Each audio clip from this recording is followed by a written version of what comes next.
बच्चों, मैं हूं सुधीर पांडे और आप देख रहे हैं 100 times education classes the branch of knowledge. इस वीडियो में हम लोग क्लास 12 की बायोलॉजी चैप्टर नंबर 1 देखने वाले हैं, जिसका नाम है पुष्पीय पादपों में लैंगिक जनन, sexual reproduction in flowering plants. ये वीडियो पूरी तरीके से हिंदी में होने वाली है, क्योंकि यह यूपी बोर्ड के विद्यार्थियों के लिए है जिनका एग्ज़ाम आ गया है, फरवरी में होने वाला है। मान के चलिए कि 15 या 17 फरवरी से आपका एग्ज़ाम चालू हो जाएगा यूपी बोर्ड 2026 के लिए। तो आपसे रिक्वेस्ट है कि जिन्होंने अभी तक एनसीईआरटी लाइन टू लाइन नहीं पढ़ा है, वो इस वीडियो को ज़रूर देखें और उसके बाद फिर एनसीईआरटी लाइन टू लाइन पढ़ें, क्योंकि आज कल पूरा सिलेबस एनसीईआरटी से ही आता है और एनसीईआरटी ही माता है, एनसीईआरटी ही पिता है, एनसीईआरटी को ही आपको पढ़ना है। 12th के बाद आप जब नीट का एग्ज़ाम देंगे, अपने बोर्ड एग्ज़ाम के बाद नीट का एग्ज़ाम देंगे, तब भी उसमें भी क्या है, एनसीईआरटी ही 100% पूछी जाती है। तो ये बच्चों किसके लिए है? पूरी तरीके से यूपी बोर्ड के विद्यार्थियों के लिए, और जो एसएससी, बैंकिंग और रेलवे इत्यादि की तैयारी करते हैं उनके लिए भी ये वीडियो बहुत ही लाभकारी है। LT grade teacher, GIC teacher के लिए भी ये वीडियो बहुत ही ज़्यादा ज़रूरी है। केवीएस तथा एनवीएस के अभ्यर्थी भी इस वीडियो को ध्यान से ज़रूर देखें। आइए चलिए अब हम लोग जो है आगे बढ़ते हैं। चैप्टर का नाम है हमारे पास पुष्पीय पादपों में लैंगिक जनन। आइए देखते हैं कि हमारे पास पुष्पीय पादपों में लैंगिक जनन कैसे होता है। तो हम बात करते हैं कि पुष्प की। सबसे पहले पुष्पीय पादप की बात हो रही, तो किसकी बात करेंगे भैया? पुष्प की। और पुष्प क्या होता है? हमारे पास लैंगिक जनन स्थल होता है, लैंगिक जनन का अंग है। पुष्प क्या है? लैंगिक जनन का अंग है या लैंगिक जनन स्थल है। आते हैं, यह एक विशिष्ट पुष्प में कितने भाग होते हैं? 4 भाग होते हैं। सबसे बाहरी जो भाग होता है उसे हम बाह्य दलपुंज या कैलिक्स कहते हैं। क्या कहते हैं? बाह्य दलपुंज या कैलिक्स कहते हैं।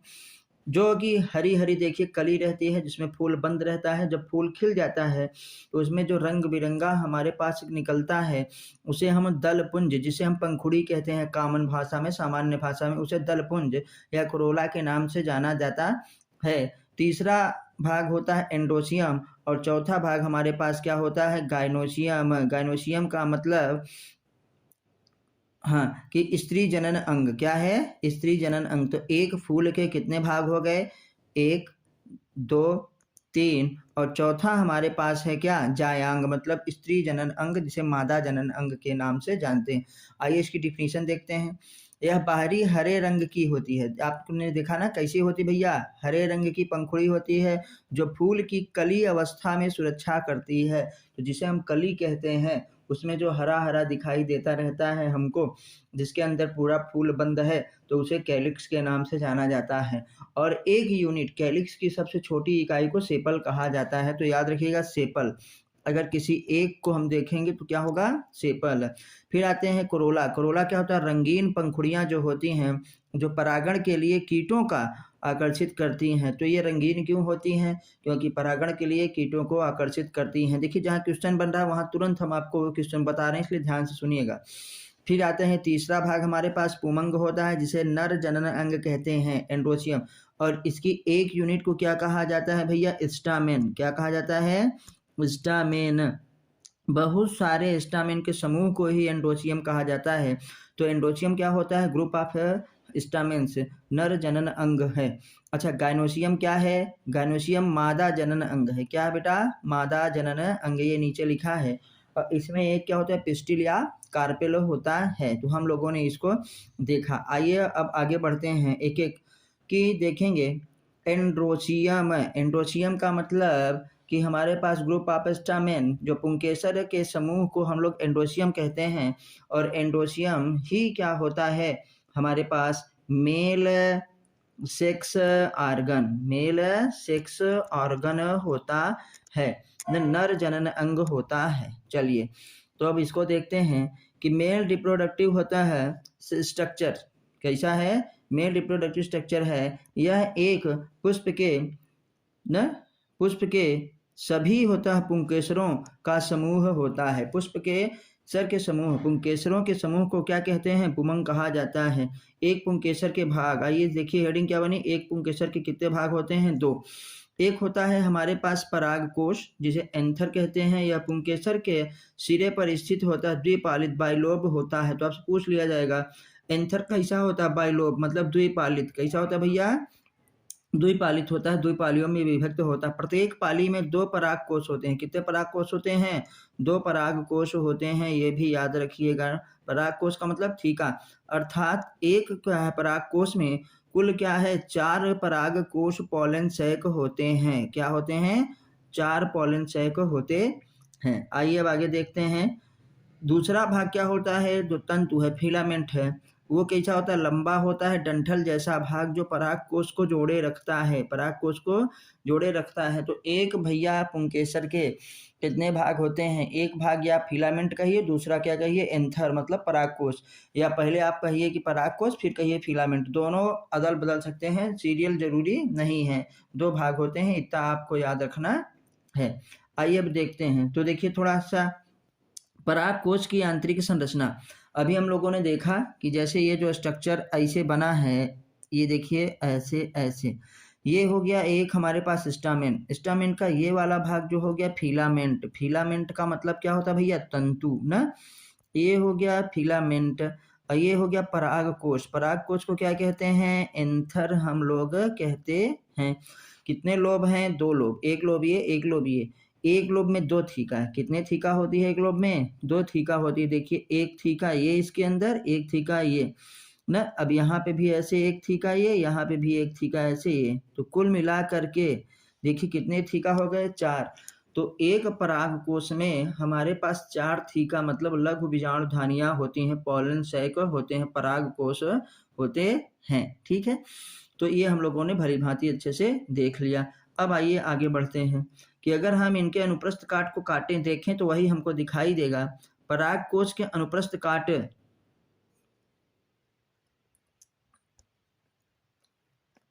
चलिए परागकोश के अनुप्रस्थ काट टीएस ट्रांसवर्स सेक्शन को देखने पर न प्रत्येक परागकोश में हमारे पास क्या होता है? पराग मात्र कोशिका पॉलन मदर सेल पीएमसी होते हैं। ये पीएमसी पॉलन मदर सेल विभाजन मियोसिस करते हैं और क्या करते हैं? पराग कण को, पॉलन ग्रेन को बनाते हैं। तो बेटा देखिए हमारे पास क्या है? PMC pollen mother cells. अब पॉलन मदर सेल्स में क्या होता है? मियोसिस। मियोसिस का मतलब अर्धसूत्री विभाजन, अर्धसूत्री विभाजन, और जिससे क्या बनता है? परागकण। जिससे क्या बनते हैं? परागकण बनते हैं। तो ये याद रखिएगा। आइए अब हम लोग थोड़ा सा आगे बढ़ते हैं। पराग कण पॉलन ग्रेन। अब हेडिंग क्या है भैया? Pollen grain. अब हम पराग कण पढ़ने वाले हैं। आपसे पूछा जाएगा कि एक क्या है पराग कण के बारे में निम्नलिखित क्या है या विस्तृत वर्णन कीजिए। तो पराग कण आप बोलेंगे और उसके बाद हम लोग इसको देखेंगे। ये नर युग्मक मेल गैमेटोफाइट का वाहक होता है, मतलब इसे मेल गैमेटोफाइट कहते हैं। यह नर युग्मक का वाहक होता है, मतलब इसके अंदर मेल गैमेट भरे हुए होते हैं। संरचना, इसमें हमारे पास पॉलन ग्रेन में कितनी संरचना होती है? 2 संरचना होती है ना। एक बाहरी परत, बाहरी परत को हम लोग बाह्य चोल कहते हैं बेटा ना, और जिसे एग्जाइन कहा जाता है। ये इंटाइन लिख गया है, ये गलत है। तो बाह्य चोल को क्या कहते हैं? एग्जाइन। पतली और सेलुलोज की बनी होती संरचना होती है। ये अंदर की बात यहाँ हिंदी में दूसरा है, इंग्लिश में दूसरा, तो याद रखिएगा। तो बाह्य चोल जो होता है अगर रहेगा तो स्पोरोपोलिन की बनी रहेगी, नहीं तो ये क्या है? हमारे पास पतली सेलुलोज की है, तो इसका मतलब आंतरिक संरचना है। ठीक है, आइए देखते हैं कि इसमें एक भीतरी परत है, बाहरी नहीं, भीतरी परत है। और जो हमारे पास भीतरी परत का जो चोल है उसे हम लोग इंटाइन कहते हैं। ये बाह्य चोल नहीं, आंतरिक चोल है, इंटाइन कहते हैं। यह पतली होती है और सेलुलोज की बनी हुई होती है। अब आते हैं बाहरी परत। बाहरी परत को बही चोल कहा जाता है। क्या कहा जाता है? बही चोल, जिसे एग्जाइन कहा जाता है। यह मोटी होती है और स्पोरोपोलिन की बनी होती है। ये कई बार पूछा गया भैया कि जो हमारे पास पॉलन ग्रेन का एग्जाइन है, वह परत है, किसका बना हुआ होता है? वह खोल किसकी बनी होती है? तो आपको बताना स्पोरोपोलिन। यह बहुत ही मजबूत होता है। स्पोरोपोलिन जो कठोर और जैव अपघटन बायो क्या होता है, नॉन डिग्रेडेबल होता है। मतलब इसको किसी एंजाइम के द्वारा, टेम्परेचर के द्वारा, प्रेशर के द्वारा न, या किसी एल्कालाइन के द्वारा जो है क्षतिग्रस्त नहीं किया जा सकता है। मतलब स्पोरोपोलिन सबसे रेजिस्टेंस होता है, सब में इससे प्रतिरोध होता है, इसमें कोई भी कुछ नहीं कर सकता, इतना याद रखिएगा। यह पराग कणों को कठोर क्या होता है, परिस्थितियों में सुरक्षा प्रदान करता है। कौन? Sporopollenin exine. वही चोल जो बाहर वाली हमारे पास चोल है, एक या एक से अधिक छिद्र अपर्चर होते हैं। बाह्य चोल में छोटे छोटे छिद्र होते हैं जिसे जर्मपोर कहा जाता है। वही चोल अनुपस्थित होता है। तो आपसे पूछा जाएगा एग्जाइन कहाँ पे अनुपस्थित होता है, तो हम बताएंगे कि जहाँ पर स्पोरोपोलिन एब्सेंट होता है, जर्मपोर पे। कहाँ पे? जर्मपोर पे। जो जहाँ छिद्र होते हैं वहाँ पे स्पोरोपोलिन नहीं पाया जाता है। चलिए, क्योंकि वहीं से पॉलन ट्यूब निकलेगी, पराग नलिका निकलेगी। आते हैं पराग कणों का अंकुरण, जर्मिनेशन ऑफ क्या होता है, पॉलन। पराग कण वर्तिकाग्र पर पहुंचने पर अंकुरित होते हैं और एक पराग नलिका क्या बनाते हैं, पॉलन ट्यूब बनाता है।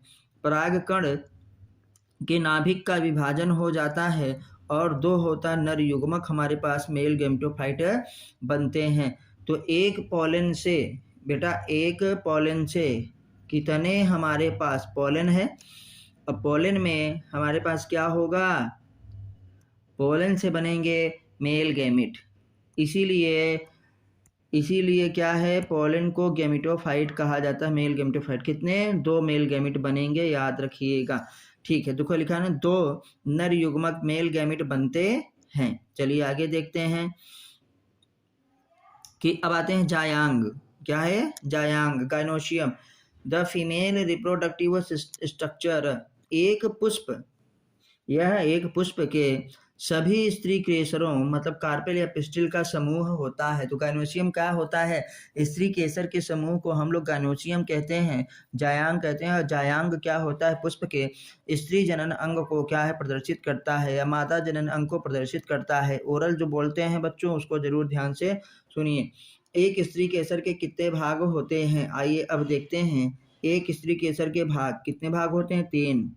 क्या? स्टिग्मा, स्टाइल और ओवरी। तो सबसे पहले इसमें देखो, नीचे से ऊपर की तरफ दिया है, अंडाशय सबसे निचला फूला हुआ भाग होता है जिसमें बीजांड मतलब ओव्यूल होते हैं। फिर आता है स्टाइल वर्तिका, दूसरा भाग नीचे से ऊपर की तरफ आ रहे हैं, ये लंबा होता है, डंठल इसमें जैसा भाग होता है। तीसरा है वर्तिकाग्र मतलब स्टिग्मा, सिरे पर स्थित होता है चिपचिपा भाग, ये सिरे पर क्या होता है, स्थित चिपचिपा भाग होता है जिसे स्टिग्मा कहते हैं, जो हमारे पास पराग कणों को ग्रहण करता है। तो पराग कणों को कौन ग्रहण करता है भैया? स्टिग्मा। क्या है? स्टिग्मा। तो एक जो होता है, यहाँ पे देखिए इस पिस्टिल के कितने भाग हो गए? 3। ये डायग्राम थोड़ा छोटा सा बना के दिखाते हैं। ये देखिए इस तरीके का डायग्राम बन गया है। तो ये है स्टिग्मा पहला भाग, ये है स्टाइल दूसरा भाग, ये ओवरी क्या है, तीसरा भाग।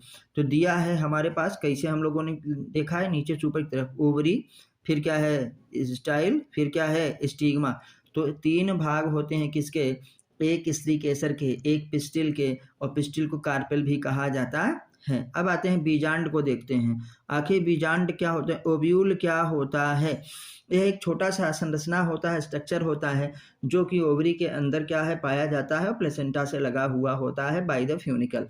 आते हैं अंडाशय के अंदर, कहाँ पे? अंडाशय मतलब ओवरी के अंदर स्थित संरचना जो बीज में विकसित होती है उसे हम लोग ओव्यूल कहते हैं। अगर बीजांड की संरचना देखें तो इसमें क्या होगा, अध्यावरण होगा न, बीजांड वृंत मतलब फ्यूनिकल बीजांड को अंडाशय की दीवार से जोड़ने वाला डंठल है। तो आते हैं अध्यावरण होगा, इसमें मतलब आवरण होगा। बीजांड के चारों ओर सुरक्षात्मक क्या होता है, परतें होती हैं जिसे अध्यावरण हम लोग कहते हैं, या इसे ओव्यूल का कोट कहेंगे, सीड कोट कहेंगे, कवरिंग कहेंगे। फिर आते हैं माइक्रोपाइल, बीजांड द्वार क्या होगा बेटा, बीजांड द्वार अध्यावरण का एक छोटा सा छिद्र होता है जिसे बीजांड द्वार कहते हैं। इसी बीजांड द्वार के द्वारा ओव्यूल के अंदर पॉलन ट्यूब क्या है, घुसती है, और पॉलन ट्यूब 2 मेल गैमेट को, 2 नर युग्मक को रिलीज कर देता है। अब हम लोग आगे देखते हैं कि इम्भ्रूण कोष मतलब इम्ब्रियो सैक बीजांड के अंदर स्थित होता है। हमारे पास क्या है, फीमेल गैमेटोफाइट, जिसे हम एम्ब्रियो सैक के नाम से जानते हैं, उसे हम लोग भ्रूण कोश कहते हैं आते हैं। मादा जो होता है युग्मकोद्भिद फीमेल गैमेटोफाइट, ना फीमेल गैमेटोफाइट ही क्या होता है, एम्ब्रियो सैक होता है, और इसमें चलाजा होता है। चलाजा मतलब निभाग, जो माइक्रोपाइल के अपोजिट होता है जस्ट न, बीजांड का वह भाग जो बीजांड वृंत के विपरीत सिरे पर स्थित होता है, उसे क्या कहा जाता है भैया, चलाजा कहा जाता है। हम यहाँ पे एक स्ट्रक्चर बना रहे हैं, एक ओव्यूल का स्ट्रक्चर आपको बना के दिखा रहे हैं। ये ओव्यूल है, ओव्यूल में एक अध्यावरण ये, एक आवरण ये, और उसी से फिर क्या है, ये दूसरा आवरण। तो आउटर जो लेयर होती है उसे टेस्टा, इनर क्या है, टेगमन बना लेते हैं सीड में। ये जो भाग यहाँ खुला रह गया, ये हो गया माइक्रोपाइल। ये क्या हो गया, ये वाला हो गया माइक्रोपाइल। पूरा नहीं लिखेंगे, ओह थोड़ा सा छोटा आउट कर देते हैं। ये एक, दो,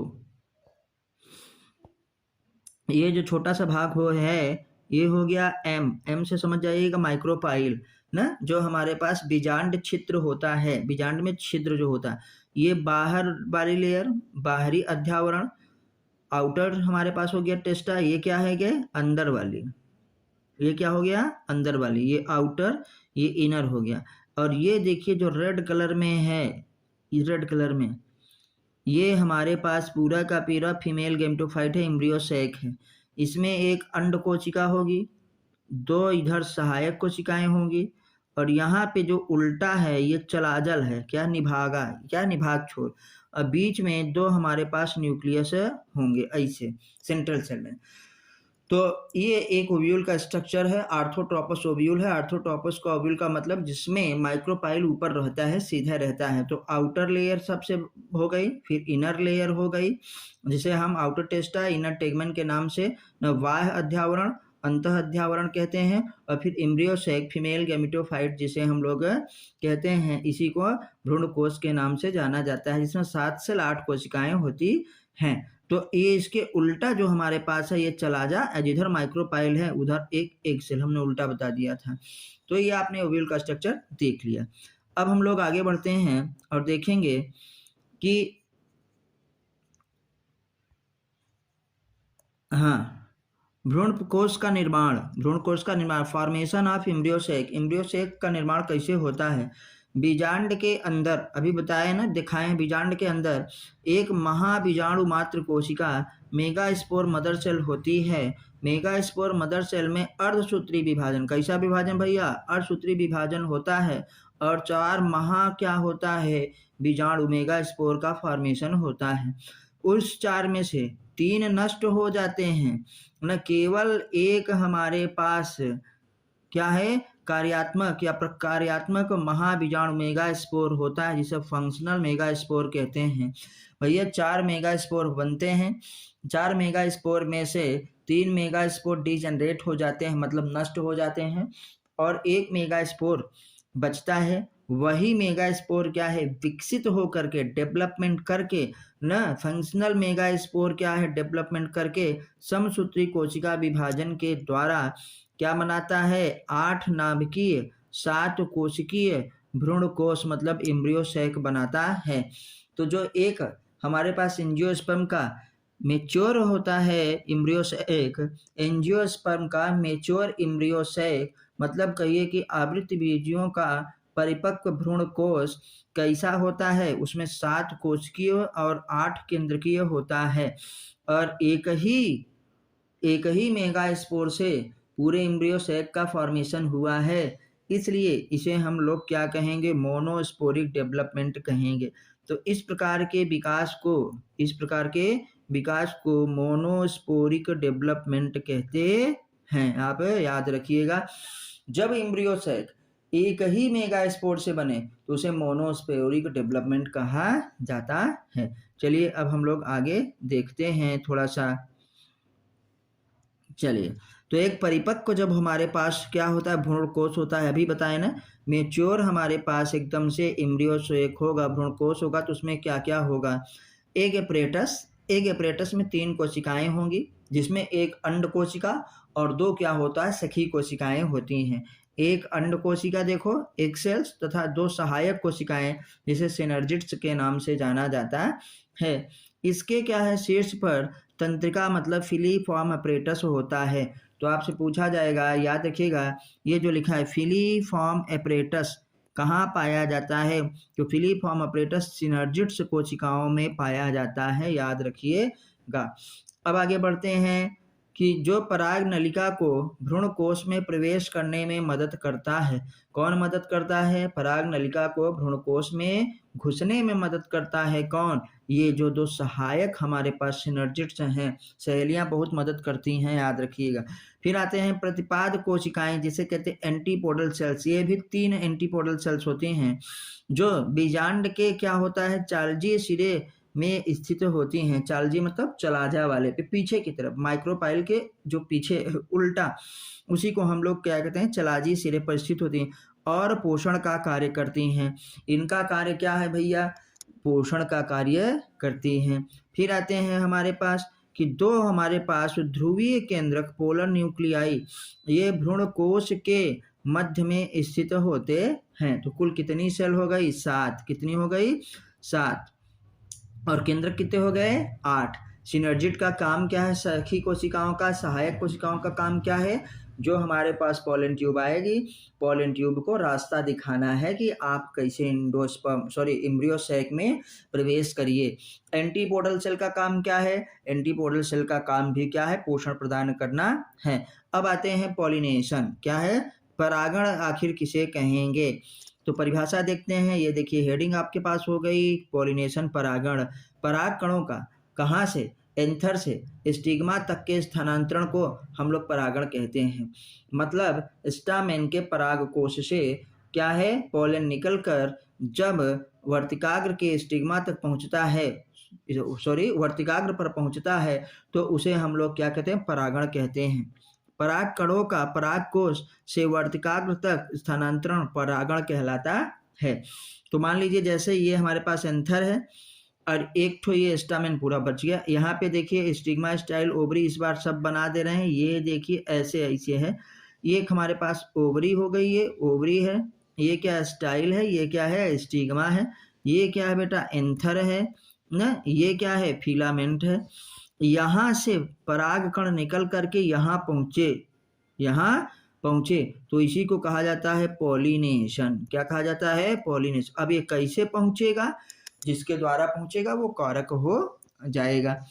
तो टाइप ऑफ पॉलिनेशन देखते हैं। परागण के प्रकार।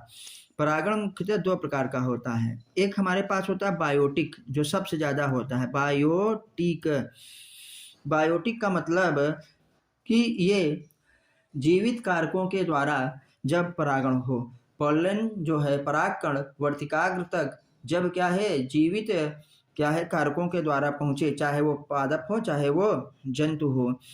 और दूसरा क्या होता है? एबायोटिक। क्या होता है? एबायोटिक। एबायोटिक का मतलब ये है कि निर्जीव के द्वारा, जैसे हवा और जल के द्वारा। तो सबसे ज्यादा पॉलिनेशन किसके द्वारा होता है? बायोटिक, जंतुओं के द्वारा। उसके बाद इसमें 2 प्रकार का है। एक है एयर के द्वारा, और उसके बाद फिर क्या है? वाटर के द्वारा। तो अगर कहें सबसे कम पॉलिनेशन किसके द्वारा होता है, तो जल के द्वारा।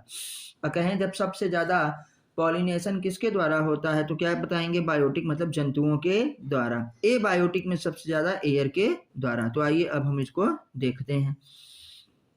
तो वो हमारे पास क्या हो गया था? पॉलिनेशन के एजेंट थे। और पॉलिनेशन मेनली 2 प्रकार का है। स्वपरागण। ये क्या है? स्वपरागण। स्वपरागण का मतलब एक ही पुष्प के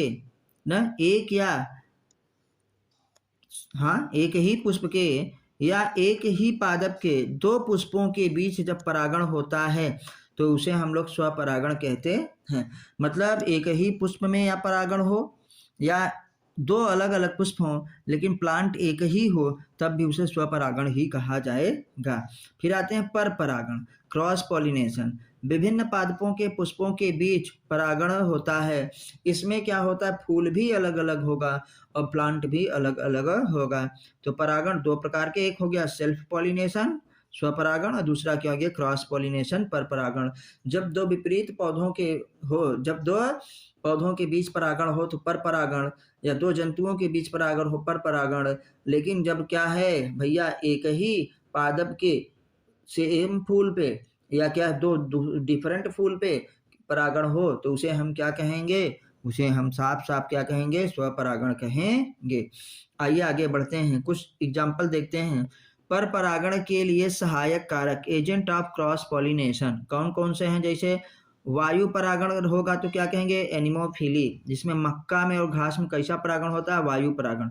जल परागण होगा तो उसे क्या कहेंगे, हाइड्रोफिली, जैसे हाइड्रला और वेलिस्नेरिया में। एंटमोफिली कीट के द्वारा होगा, जैसे सूरजमुखी और सरसों में एग्जाम्पल है ना कीट को। पक्षी के द्वारा होगा तो ऑर्निथोफिली, जैसे अमृत पाठी ना, पक्षी परागित पुष्प हमारे पास होते हैं अमृत पाठी।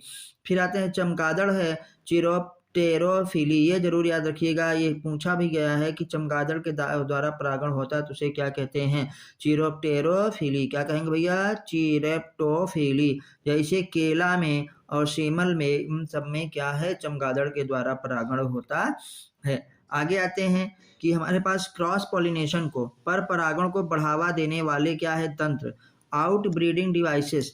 ये क्यों पर परागण को बढ़ावा दे रहे हैं, क्योंकि पर परागण से पॉलन से जो पुष्प बनता है वो क्या होता है, लार्ज होता है, उसमें नेक्टर ज़्यादा पाया जाता है, वो कलरफुल होता है, मतलब और इवोल्यूशन की दृष्टि से भी उसमें विभिन्नता पाई जाती है, विकास की दृष्टि से भी वो अच्छा माना जाता है। और स्वपरागण बार बार स्वपरागण करेंगे तो इन ब्रीडिंग डिप्रेशन हो जाएगा। इन ब्रीडिंग डिप्रेशन का मतलब जो हमारे पास क्वालिटी होती है वो घट जाएगी। तो इसलिए पौधा चाहता है कि हमारे साथ पर परागण ही हो।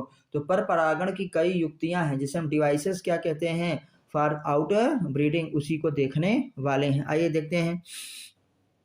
एक लिंगता, एक लिंगता का मतलब कि जो पादप है ना, प्लांट है, उसमें एक ही प्रकार के फूल हो, या तो नर हो या मादा हो। पुष्पों में नर और क्या है, मादा अंगों का अलग अलग होना आवश्यक है। फिर आते हैं विषम योग्यता। विषम योग्यता, नर और मादा अंगों के परिपक्व होने का समय अलग अलग होना चाहिए। अब भैया नर अलग परिपक्व होगा, मादा अलग समय पर परिपक्व होगा, तब क्या होगा, स्वपरागण हो ही नहीं पाएगा। क्योंकि मान लीजिए नर परिपक्व है और मादा उस समय परिपक्व नहीं है, तब भी परागण नहीं हो पाएगा। मादा परिपक्व है, वो पॉलन को रिसीव कर सकती है, लेकिन नर ही परिपक्व नहीं है, तब भी क्या होगा, परागण नहीं हो पाएगा। फिर आते हैं तीसरा, विलंबित पराग कोश क्या है, मुक्ति। प्रो ये क्या है, प्रीपोटेंसी, दूसरे पादप के परागकणों का अपने ही परागकणों की तुलना में तेजी से अंकुरण होता है। ये केमिकल्स के द्वारा होता है। पॉलन जो हमारे पास स्टाइल स्टिग्मा ओवरी, अगर हम कहें कि जो फीमेल है वो रिकॉग्नाइज कर लेती है, पहचान लेती है कि पॉलन अपने ही पेड़ का है या सेम फ्लावर का है, तो उसे क्या कर देती है, रिटार्ड कर देती है, हटा देती है, और दूसरे का होती है तो उसे एक्सेप्ट कर लेती है। चौथा होता है विषम लिंगता। विषम लिंगता का मतलब हेटेरोस्टाइली, वर्तिकाग्र की लंबाई भिन्न भिन्न होना चाहिए। ये तो पर परागण के हमारे पास चार युक्तियां हो गई। अब आते हैं निषेचन। तो निषेचन फर्टिलाइजेशन क्या होता है, पराग नलिका का हमारे पास विकास कैसे होता है। तो वर्तिकाग्र पर पहुंचने के बाद परागकण अंकुरित होते हैं और एक पराग नलिका क्या है बनाते हैं, जो वर्तिकाग्र से होती हुई, कहाँ से, वर्तिकाग्र से होती हुई बीजांड तक पहुंचती है। और बीजांड में प्रवेश पराग नलिका सामान्यतः कहाँ से, माइक्रोपाइल से होकर बीजांड में प्रवेश करती है। तो बताए थे ना, बीजांड द्वार से ही प्रवेश करती है और वहीं से जो है पॉलन ट्यूब को निकाल देगी, रिलीज कर देगी। आइए, द्विक निषेचन, डबल फर्टिलाइजेशन, यह पुष्पी पादपों की एक क्या है, विशेष प्रक्रिया है। तो पहले पूछा जाएगा कि द्विनिषेचन किसमें होता है। द्विनिषेचन भैया पुष्पी पादपों में होता है। द्विनिषेचन को किसने खोजा था, द्विनिषेचन को नवासीन ने खोजा था। अच्छा, पहला निषेचन किसके साथ होगा, बोले थे दो नर युग्मक निकलेंगे, एक नर युग्मक अंड कोशिका के साथ क्या करेगा, संलयन करेगा, होकर युग्मनज बनाएगा ना। यही युग्मनज फिर किसमें, एम्ब्रियो में विकसित होगा, भ्रूण में विकसित होगा। फिर आते हैं दूसरा निषेचन कब होगा, दूसरा नर युग्मक जब दोनों ध्रुवीय केंद्रकों पोलर न्यूक्लियाई से संलयित होकर प्राथमिक इंडोस्पर्म एन प्राइमरी एंडोस्पर्म न्यूक्लियस बनाता है तो इसे 2 बार निषेचन हुआ। एक बार कहाँ पे, एक नर युग्मक अंडकोशिका के साथ और दूसरा नर युग्मक क्या होता है हमारे पास पोलर न्यूक्लियाई के साथ क्या करता है, संलयन करता है, तो 2 निषेचन हो गया। और जब पोलर न्यूक्लियाई के साथ वो निषेचन करता है तब हमारे पास क्या हो गया, उसमें 3 न्यूक्लियस संलयित हो रहे हैं, इसलिए ट्रिपल फ्यूजन हो गया। तो इसे ट्रिप्लॉयड, ये देखिए ट्रिप्लॉयड और क्या है एंडोस्पर्म में विकसित होता है तो भ्रूण पोष के लिए भोजन का कार्य करता है। इसीलिए कहते हैं कि पहले एम्ब्रियो बनेगा कि एंडोस्पर्म, तो पहले भैया थोड़ा सा एंडोस्पर्म बनेगा क्योंकि एंडोस्पर्म ही डेवलपिंग एम्ब्रियो को न्यूट्रिशन प्रोवाइड करेगा, तब एम्ब्रियो क्या है डेवलपमेंट होगा। तो चलिए हम लोगों ने ये देख लिया कि एंजियोस्पर्म में डबल फर्टिलाइजेशन और ट्रिपल फ्यूजन होता है। निषेचन के बाद होने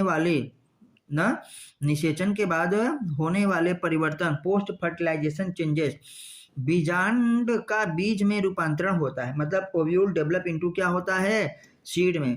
अध्यावरण जो इंटेगुमेंट्स थे वो बीजावरण सीड कोट में बदल जाते हैं।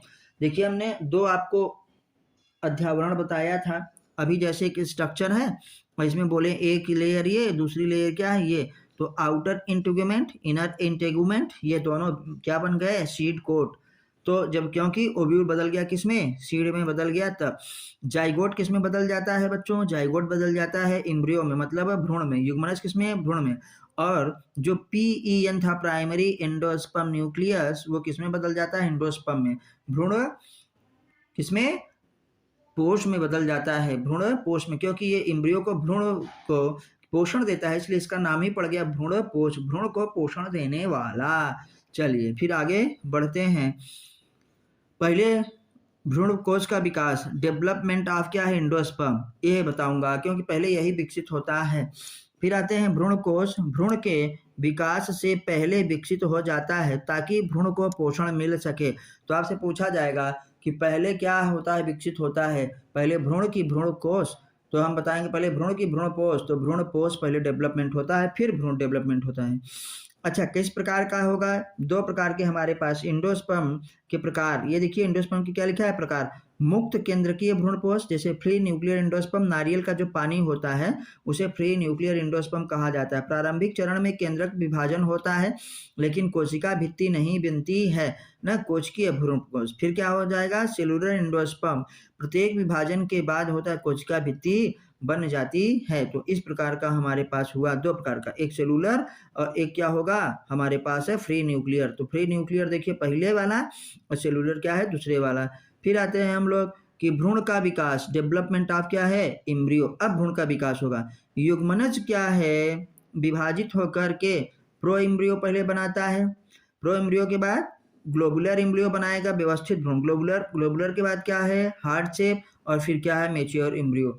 तो ये स्टेज ऑफ क्या होता है, डेवलपमेंट ऑफ एम्ब्रियो। तो पहले एम्ब्रियो बनने के लिए जाइगोट विकसित होगा किसमें, प्रो एम्ब्रियो में, प्रभ्रूण में। प्रभ्रूण के बाद ग्लोबुलर हृदयाकार क्या होता है भ्रूण में, सॉरी ग्लोबुलर मतलब गोलाकार भ्रूण में। फिर क्या है हार्ट शेप, हृदयाकार क्या है भ्रूण में, और फिर क्या है मैच्योर भ्रूण में ये परिवर्तित हो जाएगा। तो यहाँ पे ऐसे लिखिएगा, P से प्रो एम्ब्रियो, G से ग्लोबुलर एम्ब्रियो, H से हार्ट शेप एम्ब्रियो, M से न मैच्योर एम्ब्रियो, PGHM क्या है, PGHM याद रखिएगा, ये डेवलपमेंट ऑफ क्या है एम्ब्रियो है बच्चों। आइए फिर आगे देखते हैं, एक परिपक्व भ्रूण में 1 या 2 बीजपत्र कोटाइलोडॉन्स होते हैं ना। अब उसके बाद एक प्रांकुर होगा प्लूम्यूल और एक क्या होगा मूलांकुर, क्या होगा रेडिकल होगा। तो इसका मतलब एक मेच्योर जो हमारे पास एम्ब्रियो होगा उस एम्ब्रियो में देखिए क्या होगा, एक एम्ब्रियोनल एक्सिस, एक क्या होगा एम्ब्रियोनल एक्सिस होगा जिसे हम भ्रूणीय अक्ष कहते हैं, और 2 हमारे पास या एक या 2 कोटाइलोडॉन होगा। जैसे सीड में कहें तो सीड में सीड कोट होता है, कोटाइलोडॉन होता है, एम्ब्रियोनल एक्सिस होता है। एम्ब्रियो की बात करें तो 1 या 2 बीजपत्र होंगे और साथ में एक एम्ब्रियोनल एक्सिस होंगे। एम्ब्रियोनल एक्सिस का जो ऊपर वाला भाग है वो प्लूम्यूल है, देखिए प्रांकुर क्या है प्रांकुर, और जो नीचे वाला भाग है वो क्या हमारे पास मूलांकुर, मूलांकुर मतलब रेडिकल। ये क्या बनाएगा, रूट बनाएगा। ये क्या बनाएगा, शूट मतलब स्टेम का फॉर्मेशन करेगा, ब्रांचेस होंगी, इसमें लीव्स लगेगी, फ्लावर होगा। और ये क्या है, रूट का फॉर्मेशन करेगा। तो एक मेच्योर एम्ब्रियो को इतना याद रखिए। एक मेच्योर एम्ब्रियो में एक या दो हमारे पास सीड कोड कोटाइलेडॉन होता है, बीजपत्र होता है, एक एम्ब्रियोनल एक्सिस होता है। एम्ब्रियोनल एक्सिस के दो भाग होते हैं। पहले को हम लोग क्या कहते हैं, प्रांकुर कहते हैं ऊपर की तरफ, नीचे को हम लोग मूलांकुर कहते हैं। मूलांकुर रूट बनाएगा मतलब उस जड़ का फॉर्मेशन करेगा, और जो प्रांकुर होगा वो तने का फॉर्मेशन करता है। तो आइए बच्चों अब आगे हम लोग देखते हैं फल का बनना। डेवलपमेंट ऑफ क्या होता है, फ्रूट। ये आपकी हेडिंग है, डेवलपमेंट ऑफ फ्रूट, फ्रूट का बनना। निषेचन के बाद अंडाशय ना, हमारे पास जो अंडाशय ओवरी फल में विकसित हो जाता है, और जो हमारे पास ओवरी की भित्ति थी, ओवरी वाल थी, वो किसमें हो जाता है, फल भित्ति न पेरिकार्प, फल दीवार में बदल जाती है, जो अंडाशय की दीवार से बनती है। बिना निषेचन के फल बनना, हाँ भैया बिना निषेचन के भी फल बनता है, याद रखिएगा। उसे क्या कहते हैं, पार्थिनोकार्पी। जब बिना निषेचन के फल का निर्माण होता है तो उसे अनिषेक जनन कहा जाता है। बिना निषेचन के फल का विकास जैसे केला में होता है, अंगूर में होता है, या कृत्रिम रूप से हार्मोन्स देकर भी यह करवाया जाता है। हार्मोन्स के द्वारा भी हमको क्या है, फल का निर्माण करवाया जाता है, मतलब बिना निषेचन के। जैसे ऑक्सिन वगैरह का छिड़काव करते हैं ना, जिब्रेलिन का छिड़काव करते हैं, तो ये सब चीज़ें क्या होती हैं, हार्मोन्स के द्वारा भी आप पार्थिनोकार्पिक अनिषेक जनन फल विकसित कर सकते हैं। चलिए केला और अंगूर याद रखिएगा। अच्छा सेब, सेब भैया पार्थिनोकार्पिक फ्रूट नहीं है, वो फाल्स फ्रूट है। और केला अंगूर क्या है, हमारे पास पार्थिनोकार्पिक फ्रूट, अनिषेक फल है। दोनों में अंतर क्या है कि जैसे सेब को कहें तो सेब ओवरी से न बन के दूसरी जगह थैलमस से बन जाता है, तो उसे फाल्स फ्रूट कहा जाता है। और केला और जो हमारे पास अंगूर है, इसमें निषेचन ही नहीं होता है, फिर भी फल बन जाता है, तो उसे हम लोग क्या करते हैं, पार्थिनोकार्पिक अनिषेक जनन फल कहा जाता है। अब हम लोग देखेंगे बीज, मतलब क्या देखने वाले हैं, सीड। अच्छा सीड हमारे पास क्या होगा, जो परिपक्व बीजांड होता है उसी को क्या कहा जाता है, बीज कहा जाता है। अच्छा यह बीज क्या है, जनन का एक महत्वपूर्ण इकाई है, क्योंकि इसी के द्वारा नया पौधा बनता है। ठीक है, बीज के प्रकार हमारे पास, बीज क्या है, दो प्रकार के स्पेशली होंगे, या तो इंडोस्पर्मस होगा या नॉन इंडोस्पर्मस। इंडोस्पर्मस को एल्बुमिनस कहते हैं, नॉन इंडोस्पर्मस को नॉन एल्बुमिनस कहते हैं। मतलब जिसमें भ्रूण पोष क्या है, बचा रहता है। परिपक्व होने के बाद परिपक्व एम्ब्रियो में क्या है, भ्रूण पोष जिसमें बचा रहता है। देखिए इंडोस्पर्मिक या एल्बुमिनस सीड, जिसमें परिपक्व बीज में भ्रूण पोष बचा रहता है, ये देखिए भ्रूण पोष बचा रहता है, तो उसे हम लोग क्या कहते हैं, इंडोस्पर्मिक या एल्बुमिनस सीड कहते हैं। जैसे नारियल हो गया, गेहूं हो गया और मक्का हो गया, इन सब में भ्रूण पोष इंडोस्पर्म क्या है, बचा रहता है।